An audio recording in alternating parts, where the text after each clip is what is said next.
नमस्कार मित्रांनो, आला तुमचा भाऊ कम बॅक. मग काय आता धिंगाणाच आहे. निघालो तो आज येळवस आहे.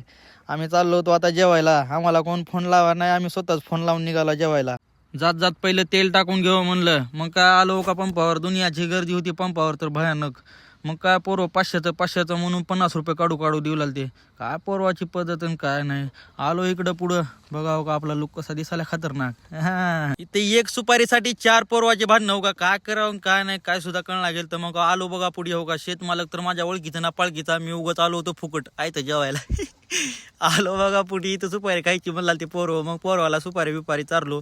काय करावं मला चारावं लागते. काय करावं बैठक घेतलो जरा निवांत मध्ये हो का. आलो नंतर इथं उन्हाच्या कारात काय सांगू काय नाही. दुनियाची भूक लागली होती हो का. खाणे को देव रे.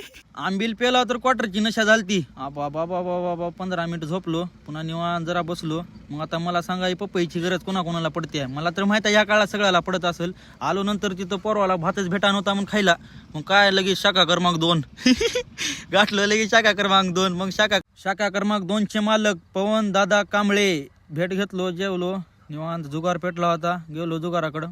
मामा दिसला लगेच गायब. जुगार तर खेळा भेटा नाही म्हणून झोका खेळावा म्हणलं. झोक्यात मजा ती ना गेली काय करावं.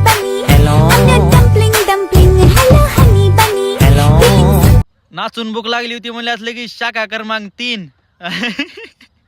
शाखा क्रमांक 3चे मालक बॉस कंपनी औसा. बॉस समज जरा आंबील बिंबील पेलो. बॉसनं पार्सल दिले तिथे नेऊन टाका म्हणून लगेच आलो औषामध्ये आता सुपारी नाद. आलो पानपट्टीवर सुपारी खायला. सुपारी बनवू म्हणलं भावाला. लय दिवसभरातून सुपारी खायलाच भेटा नव्हती. मग काय घासली सुपारी नंबर 1ची. मग काय आता भेटू नंतर. जातो घराकडे झोपतो आता. लय फिरून दमालाय हानाकट.